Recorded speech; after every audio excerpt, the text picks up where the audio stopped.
Сегодня в британском Виндзоре горцуют лошади всех мастей. Там проходит королевское конное шоу в честь Елизаветы II. В этом году исполняется 60 лет ее правления. Впервые на престижный парад пригласили команду из России. Антон Вольский передает. После изматывающего 4-дневного путешествия через пол Европы кони кремлевского полка снова в родных руках. Кремлевские кавалеристы были специально приглашены в Англию на торжества по случаю 60-летнего юбилея правления королевы. Конное шоу в Виндзоре проходит ежегодно уже 69 лет подряд. Но русские мастера джигитовки здесь впервые. Джигитовка считается военно-прикладным видом конного спорта. Верно, да. Вы что, и с шашкой умеете обращаться? Ну да, конечно.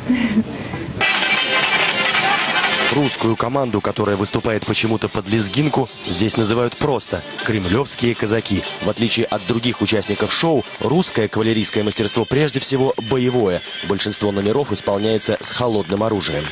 Казачья джигитовка, удаль лихости, ее знают все. У нас почти вся команда состоит из ребят, которые сами с Дона, с Волги, с Волгоградской области, да.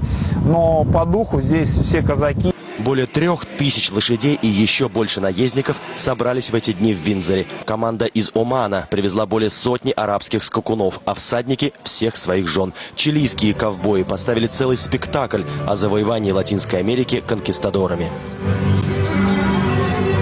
Королевское конное шоу оказалось праздником для настоящих ценителей верховой езды, которые готовы часами топтать эту грязь только для того, чтобы дождаться очередного представления. Те же, кто приехал сюда случайно, как турист, немедленно пожалели о том, что не взяли с собой сапоги. Королева на празднике пока не появлялась, но обещала приехать на закрытие. Если не будет дождя, то и грязь подсохнет. Организаторы приготовили для нее невероятное шоу. Всадники со всего мира будут соревноваться в умении управлять конем. Нас поставили в конце, потому что, думаю, после нас уже будет скучновато все посмотреть.